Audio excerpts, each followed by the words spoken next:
Hi, everybody. Welcome to this exciting session today. So welcome to the 2020 APAC Groundbreakers virtual tour by the APAC OUC. This year event would be the biggest one ever done with 174 sessions. And this includes normal sessions, workshops, hands-on labs, and it's from 123 different speakers, over 11 days. All of this is actually covered in 4 different languages as well.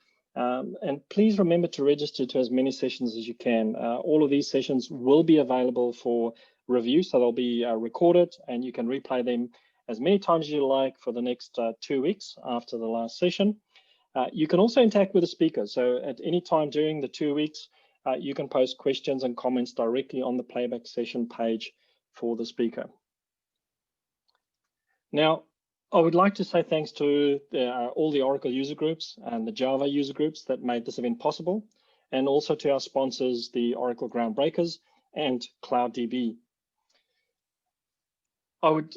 Now, for today's session, it's all about SQL developer tips and tricks by Jeff Smith.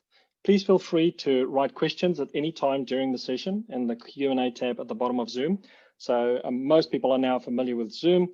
You'll see there's a Q&A option tab or question box at the bottom. And if you click on that, you can add questions. So please feel free to, as we go through the session, to add questions to that. And then at the end of the session, if there's time, Jeff will review the questions and will answer your questions. And if there's any issues throughout the presentation or questions or anything like that, please feel free to reach out on the chat box. Now, without any more delays, I would like to leave you with this amazing session from Jeff. And if you bear with us for a second, we're just quickly going to switch screens. Or we're going to try to. Yeah, you should be able to share your screen now.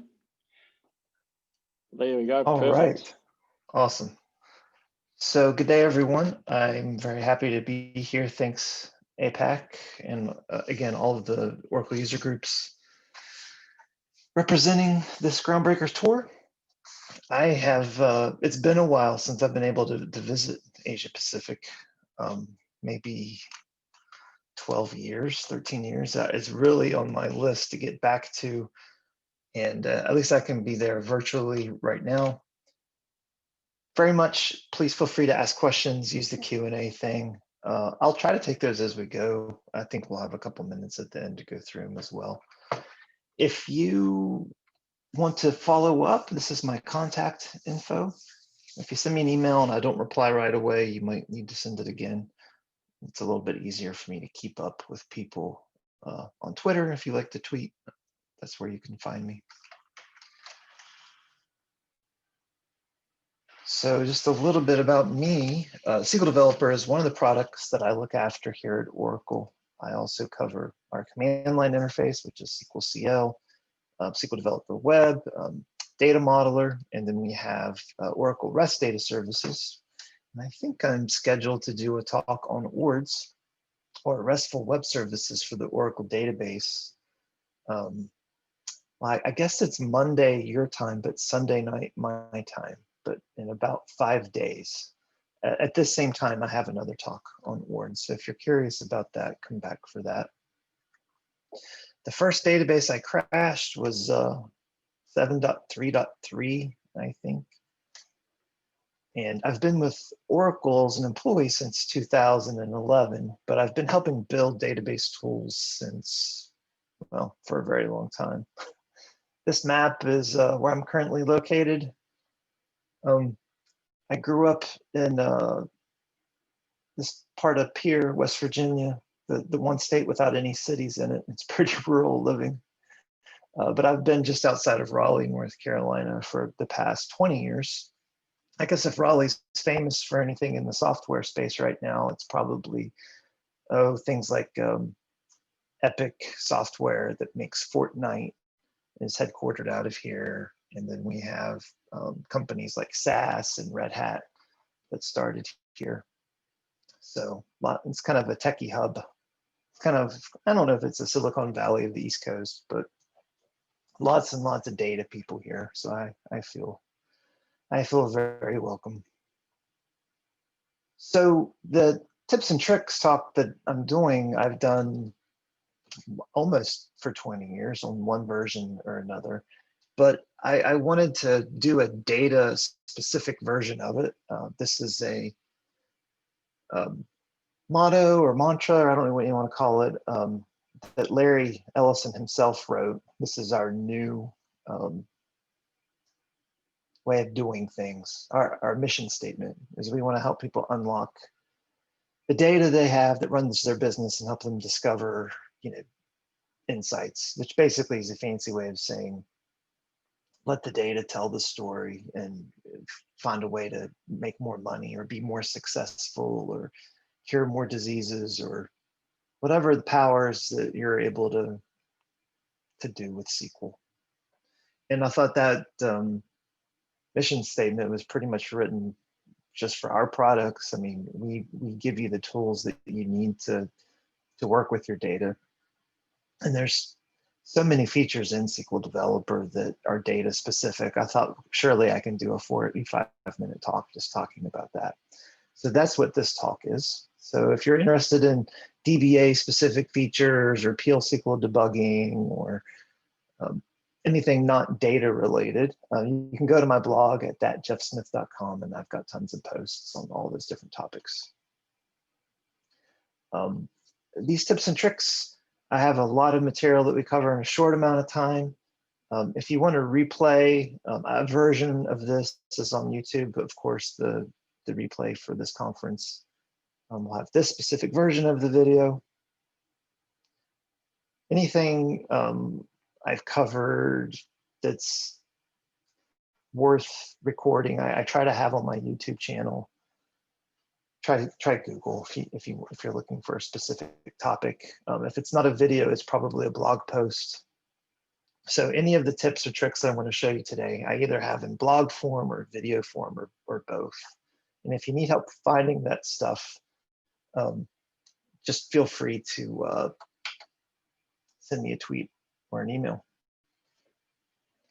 My wireless Bluetooth mics are telling me the battery's going out, so I'm just going to switch my headset.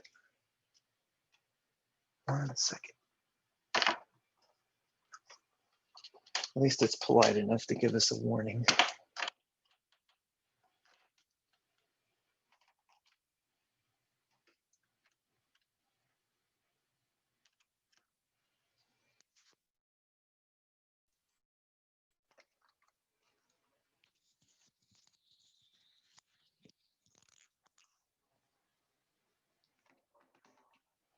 Okay, let me just check the audio. Okay, so let's get into it. Just a little bit about SQL Developer. It's been around for quite a while. I used to think of it as the new tool. Heck, it's 16 years old now. We do quarterly releases. I'm going to be demoing version 20.2. I say quarterly, but here recently it's been a little bit less than quarterly. The pandemic has somewhat caused that, and other things. The next scheduled release for SQL Developer is going to be 20.4. That'll be ready at the end of the year. I'll skip this. Okay, straight into the tips and tricks. So I think developers especially wear this badge of honor, where if they never have to pick up their mouse in a day, that's like a win for them. And a lot of these tips and tricks are going to be about doing as much as you can directly from the keyboard, or if you do go to the mouse, saving as many clicks as possible, because it's just kind of a productivity killer a lot of times. And maybe the classic thing I've seen where you can spend a lot of time is writing queries, getting data, and trying to get it to the format that you want into the destination that you want, which sadly enough is often an Excel spreadsheet. But it could be, any number of formats. Now, if you run a query and right-click in the grid and say export, I've counted the clicks. I'm not a great counter. It might be 6, it might be 8, but it's give or take 7 clicks to get what you want. And I'm saying, let's not do this anymore. I mean, it's good for every now and then types of things, but there's a better way. So much of what we're doing as developers is quick and dirty type stuff. So if you can code it into the query itself, that can be nice. So let me show that. I've got a query here. Wrote this for a blog post. Oh, here it is. I'm just pulling some employees based on a job code. And I've got this grid down here. If I wanted to turn this into a CSV list, I can really just make it as simple as this. You just add this comment to your code. And instead of running this as a script, instead of running this as a statement, we run it as a script. And what did I do? Let's try that again. It's the beauty of the live demo.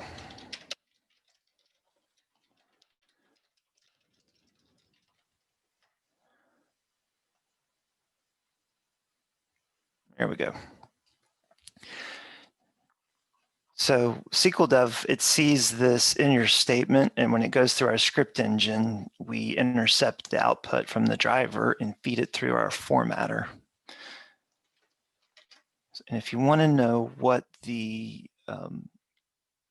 comment should look like, you literally just want to match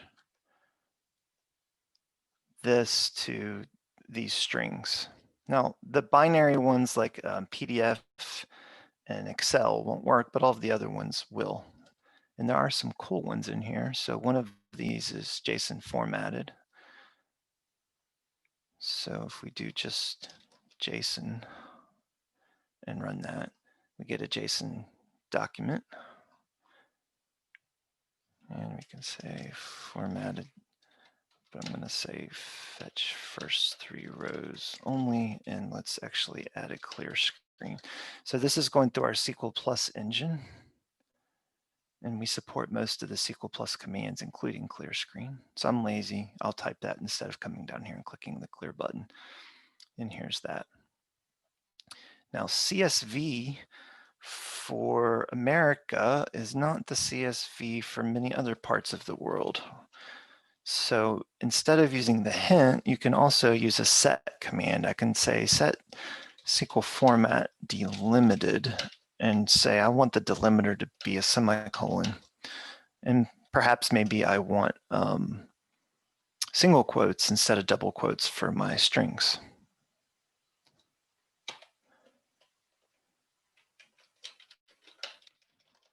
So if we run this, here is a CSV with the semicolon as the field delimiter. Now, when I use set SQL format, that is for my session. When I use the comment in the query, it's just for that specific comment. I'm sorry, just for that specific SQL statement. If I want to unset that, it's just a simple matter of saying that.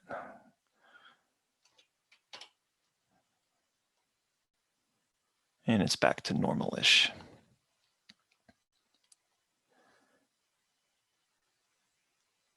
And if you need to quickly build out some scripts to create your tables and populate them, then you can use our DDL command and get the DDL for the table and follow that by setting the format to insert statements and querying the table and spool all of that to a file. And you can use some loops and you know, dynamically build some scripts and build your own little schema exporter if you wanted to. That's basically what SQL Developer does itself when you use our tools database export engine. Here's an example of spooling a file with the format set to HTML. This is what that file looks like. All right, so some of you are going to want to use the mouse anyway, and I just want to give a quick shout out to how this is going to work. So when I right click and do an export, it's going to default to what I've told it to. And I've told it to, hey, when I'm using the mouse, 9 times out of 10, I want to quickly get data out to CSV to the clipboard. And the way it knows that is in preferences. And I was tempted to call this presentation the preferences that you should know about, because a lot of the content is basically saying, hey, go into preferences. But on the export page, you can see here, I've set the default to CSV and clipboard. And then if you want format specific options, you can click here and further change things. So for delimited, I've said, hey, when I use delimited, I want this to be my delimiter and I don't want my strings enclosed at all. So if you're going to use the right-click grid export a lot, then definitely take the time to go into preferences and go through the most common ones and set it up so it's not fighting you, it's doing what you want it to do. And let's skip this one. All right, so this is maybe one of my more favorite tricks. If I'm browsing data in a table, I might want to actually browse 2 different sections of the table. So here I'm using a split editor trick for this table. And instead of making you watch the animated GIF, let's do it live. Oh, too many windows open. Here we go. So let me show you a trick inside the trick. I want to go look at my employees table. I've already got the text written here. I can use a trick to navigate to that table. If I take the control character and place my mouse over this text, you can see it kind of hyperlink. And then if I click, it'll actually open the object. So what I'm talking about is these tabs up here, I call these editors, but you could also think of them as documents. In this case, I've got a table open. And what I want to do is maybe say, let's look at employees where salary is greater than 1,000, 10,000, no, 5,000, 2,500. Okay. So to split the editor, or to basically duplicate it, there's a couple different things you can do. In the top corner, there's this little widget. If I grab that and pull, I now have the same display again down here. So I could easily say salary is less than 1,000, less than 750, less than 500, less than 300. All right. So here I've got the most well-to-do and the least well-to-do employees in a single view.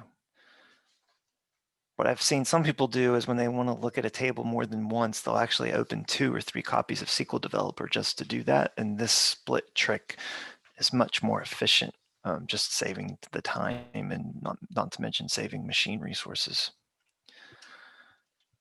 You can also right-click on a document and do the split this way.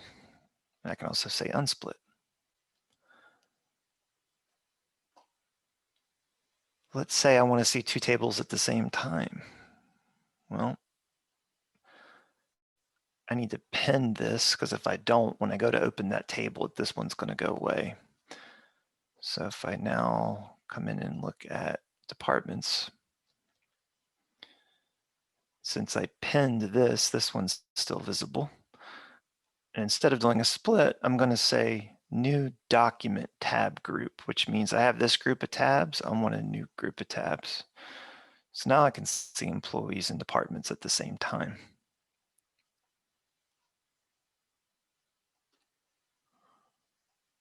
And I could, of course, split these grids.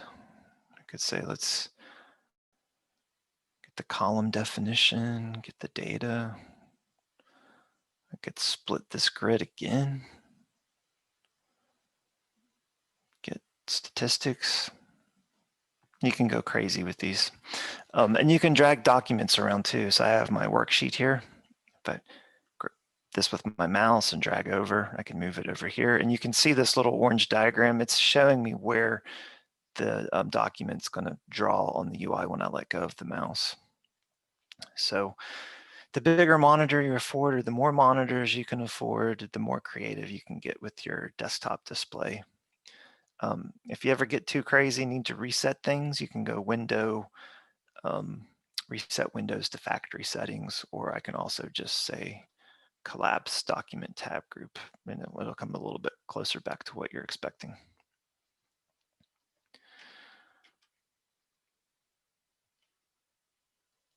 Yep. Okay, so everything I've shown you so far is more of a tip than a trick. I would call this an actual trick because this isn't documented.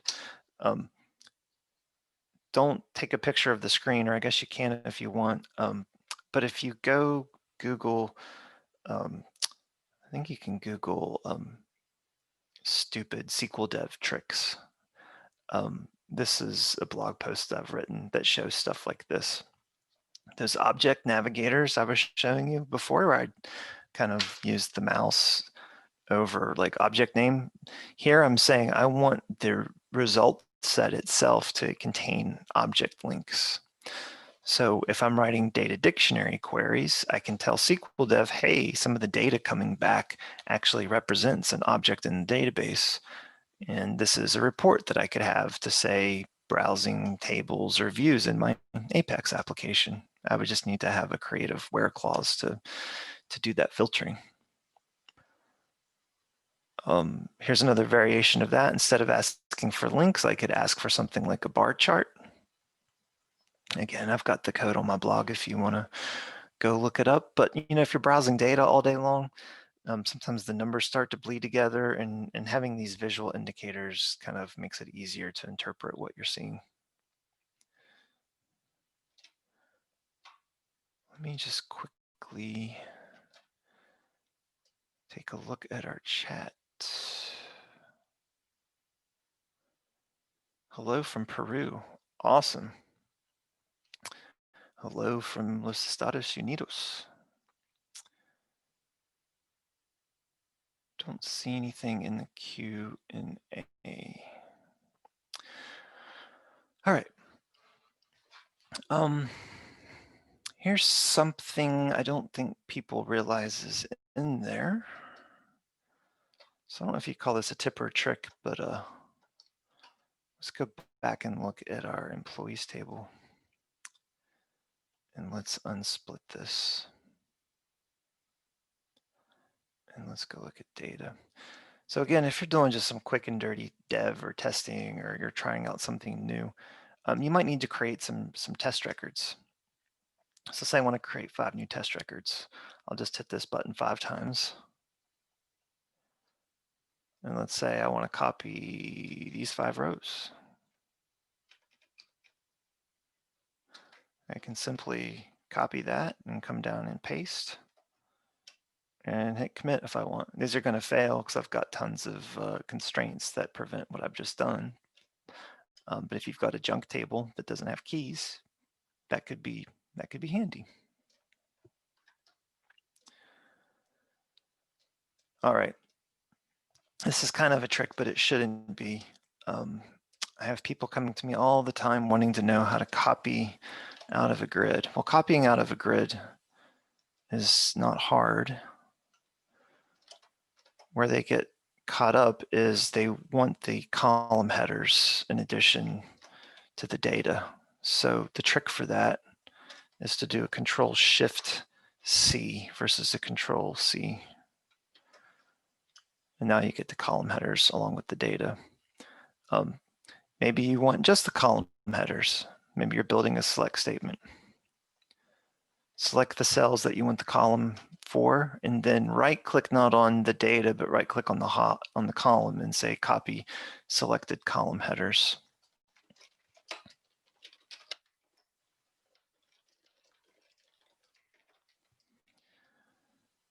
There's like 30 ways to get the columns into your queries. That's maybe not the best one, but what I'll usually do is use the insight and then click what I want here. But there's no right or wrong way. You can also drag and drop from the tree or drag or drop from a describe window to get help with that. Oh, I like this one. Where lists.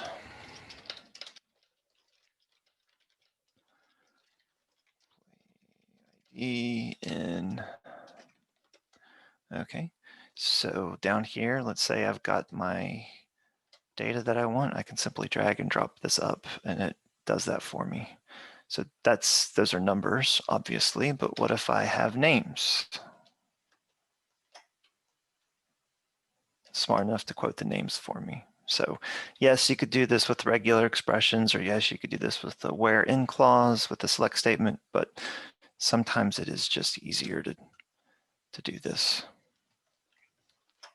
So the mouse isn't always bad. Sometimes I can mouse faster than I can type. Okay, so here's some things. The insight feature, which I just briefly showed, we'll go into some detail there, and then we're going to look at some other things. So let's talk about insight for column names and table names. Control spacebar is probably my favorite keyboard shortcut. And that says invoke the insight feature. So basically, give me suggestions for what I should do next. Now it's 10:30 for me, so this isn't inappropriate. I should say it's 10:30 in the evening for me, so it's not necessarily inappropriate.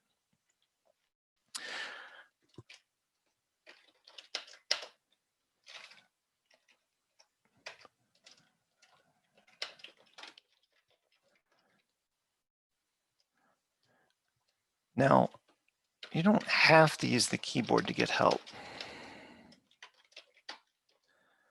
but you do have to understand how the insight works to properly get the most out of it. Now, see, I've turned off the automatic insight feature, so it's only going to come up when I ask for it with that keyboard shortcut. The default is to have this on, and the default is also to wait about a quarter second, a little more, and also to not show suggestions if there's just way too many suggestions where it wouldn't be helpful. For example, this should now work.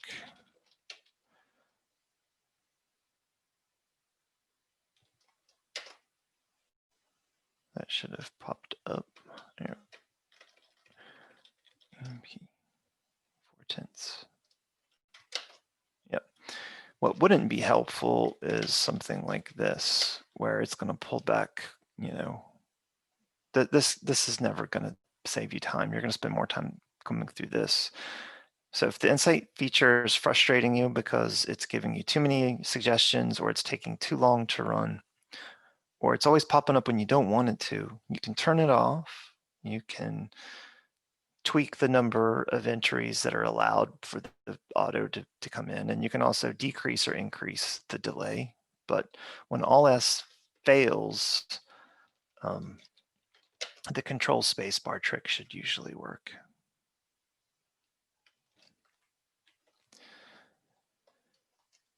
All right, so the next thing I want to show some of the things the parser is doing to try to help us. So these little squiggles under the select and the star, let's actually make this interesting.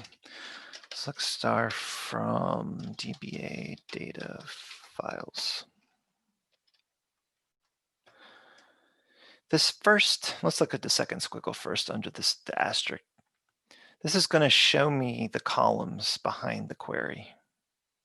Now, I'm not a big fan of select star from when I'm putting it into application code, but I am a big fan of select star from when I want all the columns and I'm trying to save time.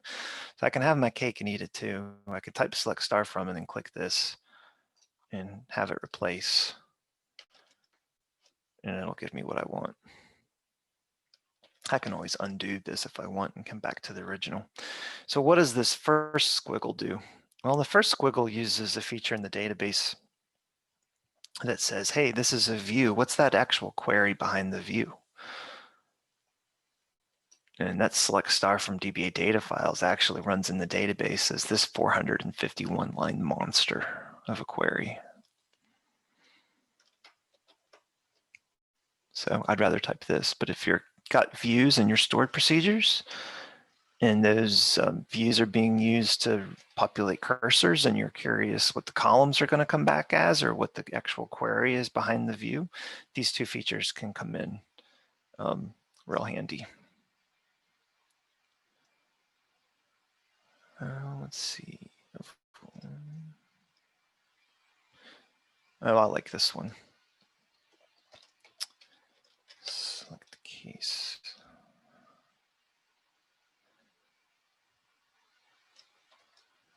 So when you get the kind of pink underline, this is the parser saying, I'm not quite sure what you're trying to do here. And if you mouse under it, sometimes you'll see something that looks like this.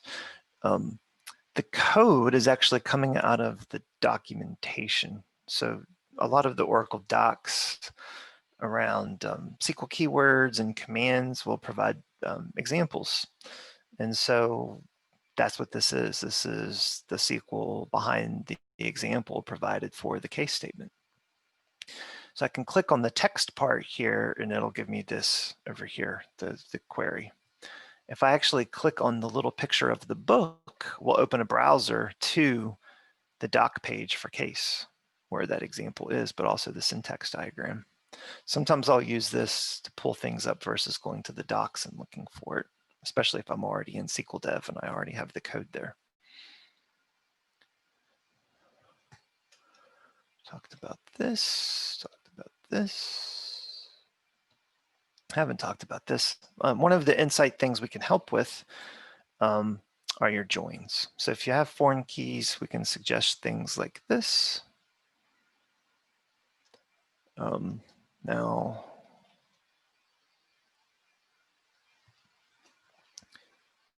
this is the new rage. This is the new way of joining tables. This is not the Oracle style of join, it's the ANSI style of join. I don't think there's anything wrong with either, but if you have a preference, SQL Developer can help you with that. So if you right click on a query, it's got the wrong editor. There we go. I can say, I can refactor this and I can say, let's toggle the joins. And this is the way I learned to write SQL. But I'm told that's wrong by some people now. So to avoid offending those people, I can just say, okay, then fine, we'll have it your way.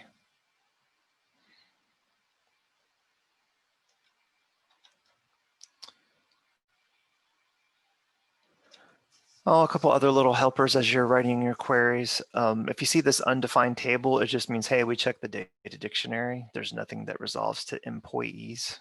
So if it doesn't work, that's why. Joining tables, if you want help visualizing your schemas, that can definitely make it easier to write queries. You know, we have a full-blown data modeling solution where you can build these from scratch, or you can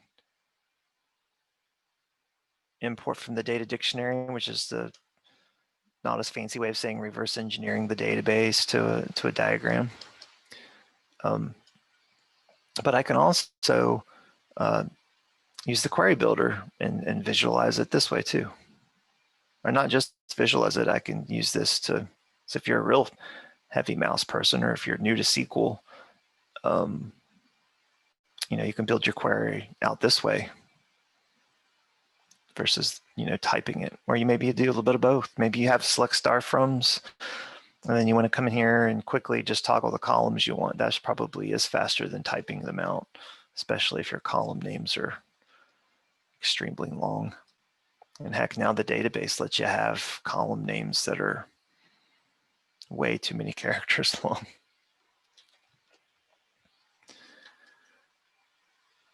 Now, if you do reverse engineer your database and your diagrams don't have any lines on them, it's probably because a developer somewhere decided that foreign keys slow the database down, which would be a myth, but it would be your reality because that's the database you're in and there are no keys.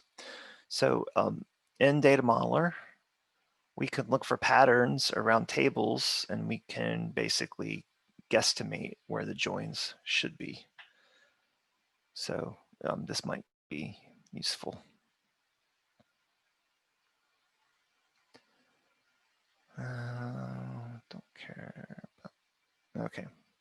Wanted to talk about this. Earlier I was showing you the trick with the hints and the SQL formats. And one of the formats in there is called loader. And that's a shortened form of SQL loader.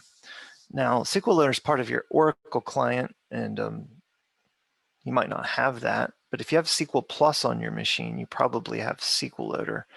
If you want to move an extreme, large amount of data quickly, and you don't have server access, SQL loader is probably the best way to go. And SQL Developer can actually help you build these SQL loader scenarios for you. So I can take data out of one table or one database and bring it down into the control file in the loader stream, and then run those files through the SQL loader client on your machine and do some serious, move some serious bits. And if you know what you're doing, you can get even faster than this.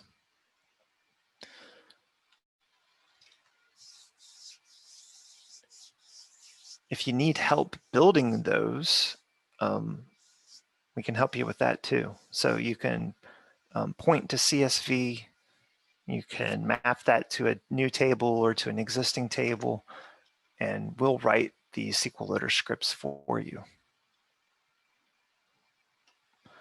If you need to analyze data in the Oracle Cloud, maybe you want to try out the new machine learning stuff, and you want to use always free autonomous. You can data pump directly out of your on-prem instance to an Oracle Cloud database, all in the SQL Dev GUI. So there's a screen here now that says, hey, I want to copy this export that I'm doing, this dump file. I want to copy that to the Oracle storage service. Like it's like an S3 style bit bucket in the cloud. And then when it's done, I want you to create an import job in the cloud database that reads that dump file from OSS and brings it in. Okay, I think I've got 7 minutes left. Let's talk a little bit about tuning. So optimization of queries.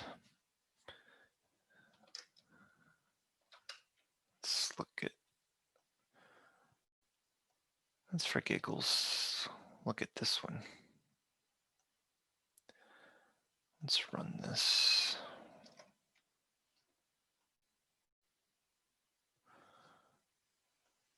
So SQL Dev has looked at that query text and said, hey, the SQL ID for that query is this. And oh, by the way, it's in $V SQL plan. Do you want to see that plan? So if I click on that, here's that plan. So what I clicked on is not the plan button itself, but the little drop down next to the plan button. And that's what I'm seeing here. So the columns that show here, that's determined by what we have set in the preferences. You can add additional columns. You can remove stuff that you don't care about. Things like the optimizer notes, like if there's an adaptive plan in play, you would see that here in this other XML panel. This is a pretty simple plan, actually, but if it were a more complex plan and you were looking for something, a slightly newer feature is this search. Let's say I'm looking for the word scan. It'll find those for me. You can actually search anything in this plan. So even like these hints that could be put in place.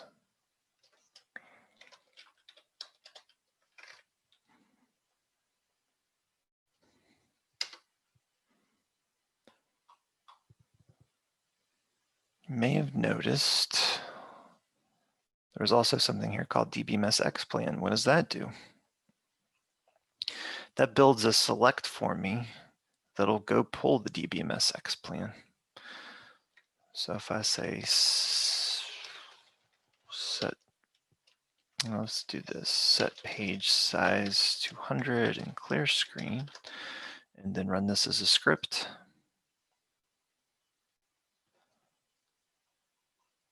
Here is that DBMS X plan. Now, of course, you can set your own format. This is the format that we chose to use by default. But what we're saving you is this.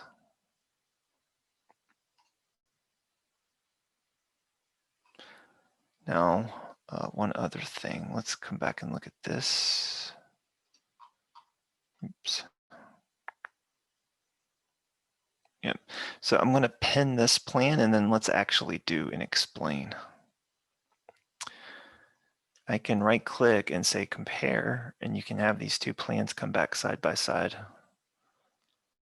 Now this one doesn't appear to have too many differences. This one does, but very minor around the bind. But if there were more significant differences, they would be highlighted here, and they might be easier to spot. 9 times out of 10, I don't deal with the explains anymore, and I just go straight to the cached plan.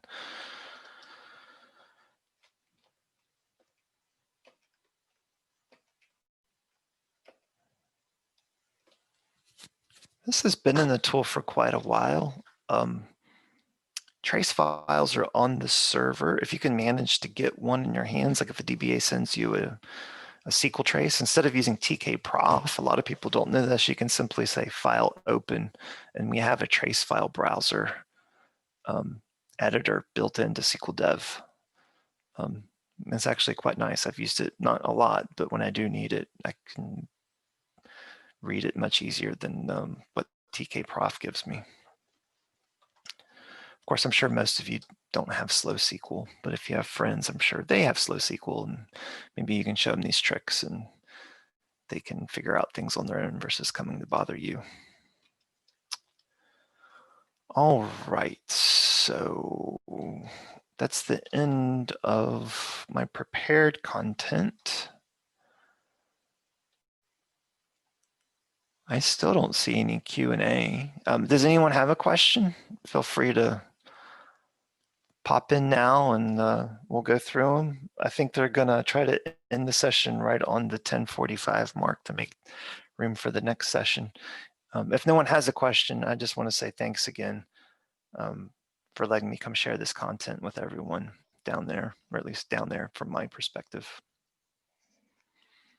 Yeah, no, thank you very much, Jeff. And everybody, if there's any questions, there's still a little bit of time. So if you've got any questions, please add them to the Q&A.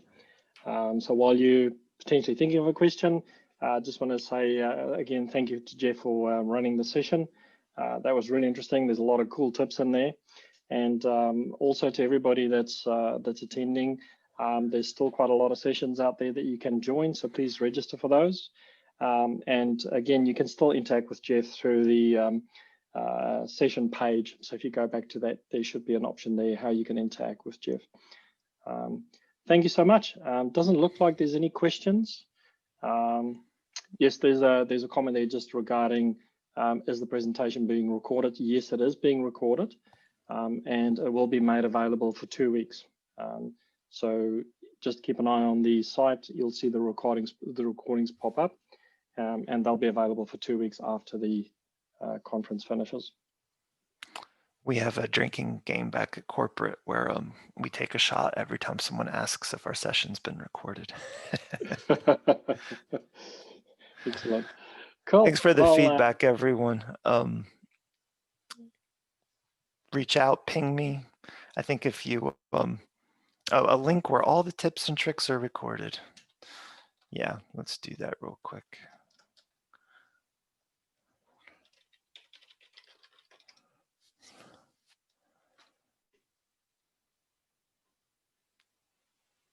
They're all right here.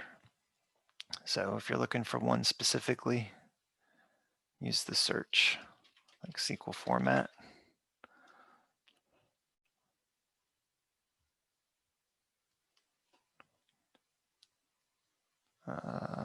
Set SQL format. I even have slides on this one, I think. I'll give you the code. You'll see the screenshots. I got videos of this. It's out there if you're interested. I'm sorry if I'm not super animated right now. I think I'm more tired than I thought I was going to be for this session. I should have done a thing of Red Bull, but Well, I do appreciate y'all that hanging with me. is late in the evening for you, so no, we really appreciate it. That was an awesome session. Any more questions from anyone? Looks like that was it. All right. So thank you so much. Hope you get some sleep and hope everybody have an awesome day wherever you are. And yeah, enjoy the rest of the day. Cheers. Thank you.